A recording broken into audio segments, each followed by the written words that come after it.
This one? Yeah, he's right here. Counsel? Morning.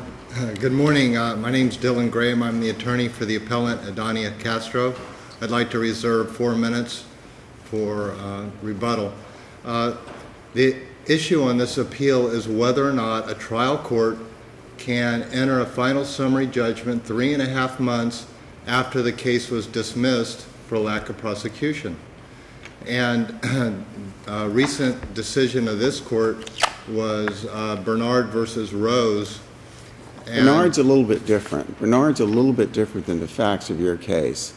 I authored Bernard, and I remember the case. And in Bernard, nothing was filed during that whole time period. And in this situation, there is an issue that a summary judgment motion was filed.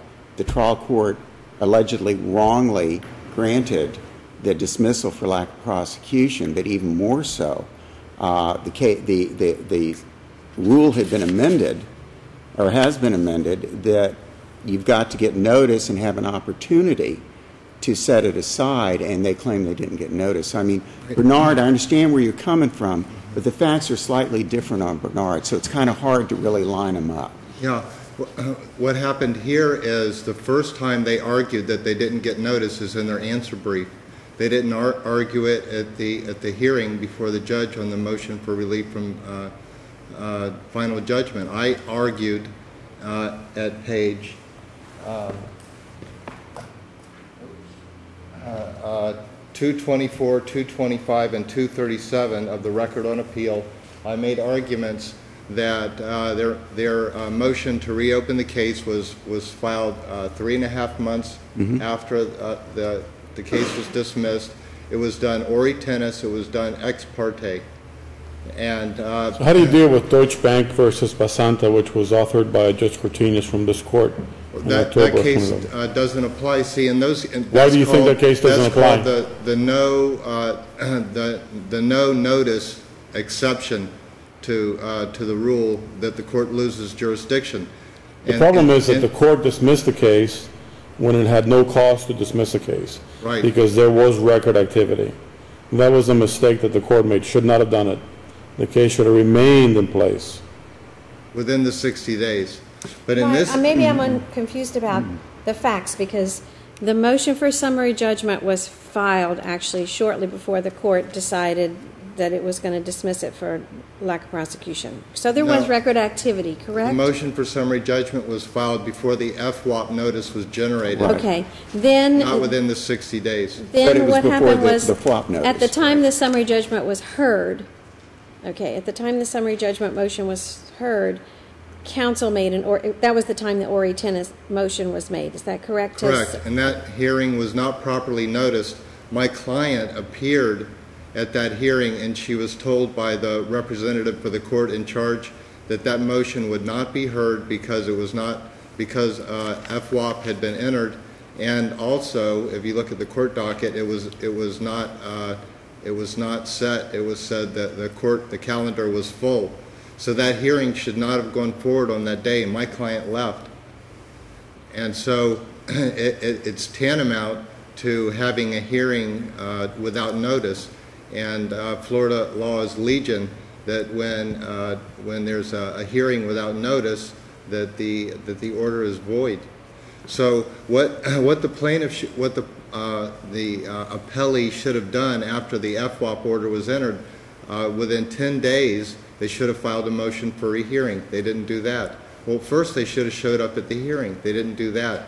There's absolutely no record evidence that it was sent to a wrong address. The same attorney for Aurora Loan Service filed the complaint and was the attorney all the way through the case. And there's not one scintilla of record evidence that they did not receive notice of the FWAP notice or the FWAP order. And they didn't argue it at the hearing. And the first time they made the argument was in their answer brief. So they've waived that argument. And I have a case right here. It's a Florida Supreme Court case, and it says a decree is binding even though erroneous because of the irregular procedure and will not be set aside or reversed or modified except on appeal. And that was decided by the Florida Supreme Court, Malone versus Maris. And that's 109 Southern 677. So what their obligation to do once an order was improperly entered against them is to file a motion for rehearing within 10 days or file a notice of appeal within 30 days. They didn't take either one of those actions. And therefore, when 3.5 months passed and there was an improperly noticed hearing on a motion for summary judgment, the court was without authority to enter that final judgment. Thank you, counsel. You still have 4 minutes for rebuttal. And you'd like for us to reverse, correct? Yes, please. Okay. May it please the Court. Michael Muniz on behalf of Aurora Loan Services, LLC. So if you didn't file a motion under 1.530 and you didn't appeal, what remedy did you have? Well, we're asking for the Court to affirm, to begin with. I kind of figured that. So we're not seeking a remedy necessarily. No, I meant in the trial court once the case had been dismissed. Well, the fact was, as you pointed out in your comments, the court was in error when the court dismissed the case because there had been record activity. Does that give rise to a 1.540 motion? Under those circumstances, it could. Is that a mistake that's contemplated by the motion, by the rule? No, that would not fit under that rule because that would actually be a judicial undertaking. Judicial undertakings do not fit under Rule 1.540B. But I would like to point something out to you that's in our brief that was overreaching on our part. Page 11, we say that the appellant didn't preserve any of its arguments in the trial court. That's not true. So I wanted to point that out. The fact is, the one argument that was preserved in their motion for relief from judgment was simply this, that the judgment was void because of the prior dismissal order. Well, there are two particular facts that are dispositive of this case in our view. First, I'm beginning to be confused. well, let me clarify. Are you saying that what was argued in order to undo the dismissal for a lack of prosecution would fall within 1.540, the parameters of 1.540? Is that your claim? I don't believe that was your exact question. I think you said it did not. Right. I think you said that that's not the kind of mistake that is trial contemplated judge, by the rule, right? correct? Right, that's correct. Right. But I want to point out two dates that are very significant here. And the first date I'm going to point out to you is February the 18th of 2009. That is the date on which Aurora filed its motion for summary judgment and affidavits. The dismissal came on May 8th of 2009, approximately 3 months later. The judge simply had no authority to enter a dismissal order when the motion for summary judgment was pending and had been filed within 3 months. In fact, activity under Rule 1.420 goes back as far as 10 months. I think we know that, but what is your remedy once that has happened? Once the judge has dismissed the case without authority, because there was record activity, what is your remedy? Well, we might have filed a motion for rehearing.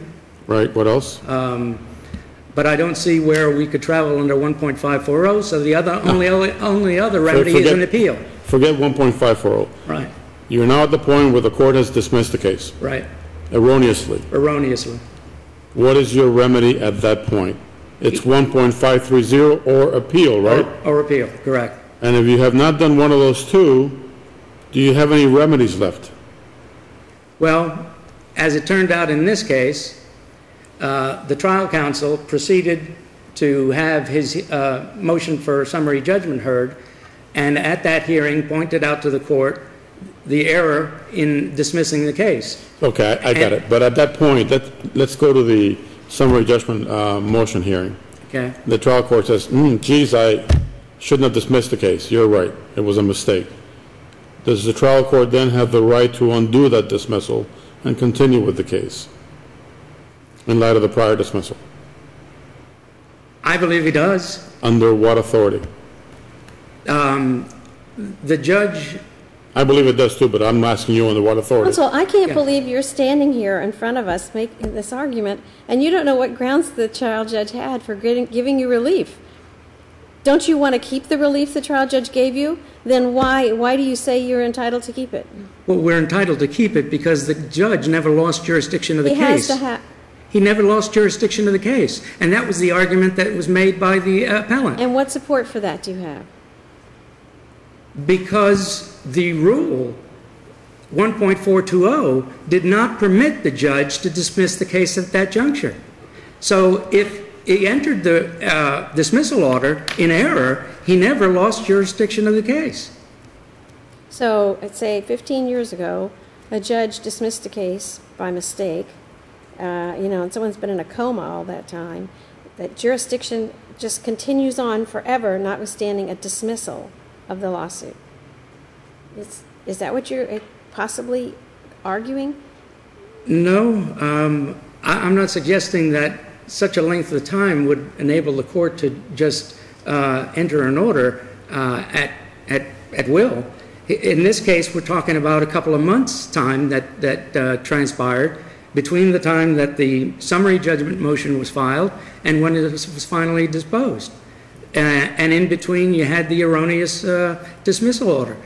If the judge, and the cases are replete, if a trial judge enters an order and it has jurisdiction to enter the order, everything's fine. But in this case, the judge didn't have jurisdiction under Rule 1.420 to enter the dismissal order. So if you ask me where's the authority... The question is, how do you properly raise that mistake? Because things have finality in courts. So there's only a few ways where you can get your toe in the door to raise that mistake. This was a mistake. It's obvious. There was something of record, and it was within the time that the rule contemplates, and so it shouldn't have been done. Right. But it was done. So there are only certain methods after that happens where you can get it undone. A motion for rehearing within 10 days, correct? Correct. Okay, an appeal within 30 days. Correct. Or a 1.54 motion. So which one was this? Well, obviously it was none of those. What was filed was what was called up to be heard, and that was the summary judgment motion. At that juncture, the court considered the Ortenis motion to reopen the case because it was error to dismiss it, and the judge did just that, and ultimately entered a summary judgment in favor of our client. To have corrected himself was a proper thing to do, frankly, regardless of the vehicle that we used to get the judge to understand that.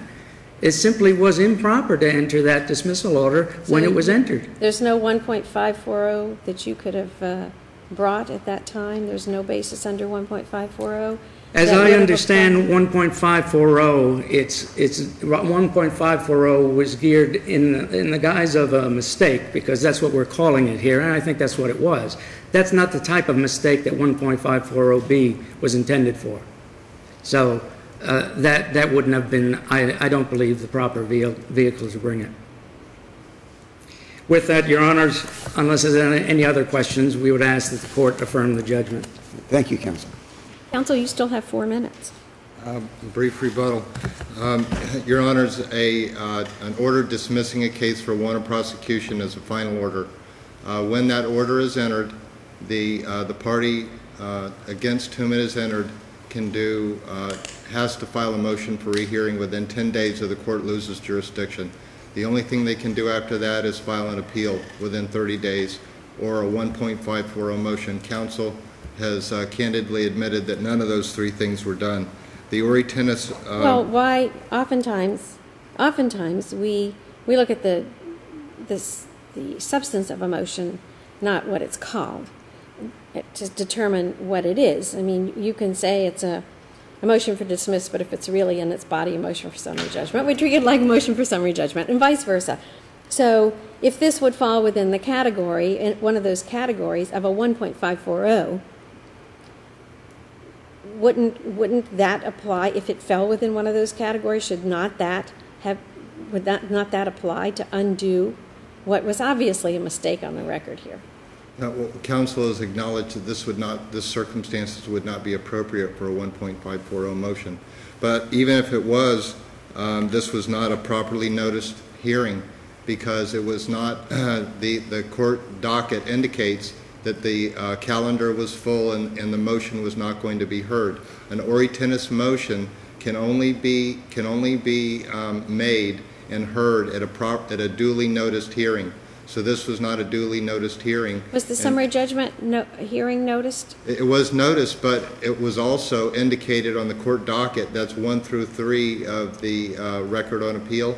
It says that on August 4th, 2009, it says the calendar full, that the motion would not be heard. Well, and the court granted your client a hearing on clarification like 2 or 3 months afterwards, am I correct? December? Correct. And she heard all of the argument and then denied or just put on the order that it was heard. That it was heard. And it was the... And kept it the same, am I correct? What my client filed was a motion for clarification on why the case was reopened. She just didn't understand why the case had been reopened. Right. She just said, I appeared. Her motion said, I appeared. And I was told to go away, and all of a sudden I find this. So she moves for clarification, and the court granted the clarification. She didn't grant clarification. It just says that the motion... Well, but she had a clarification hearing. Right. But and she just said... There was no ruling at that I heard time. it. I heard the motion for clarification, and she kept her order the same. But she didn't change anything. She didn't change anything. Correct? Right. So we really don't know.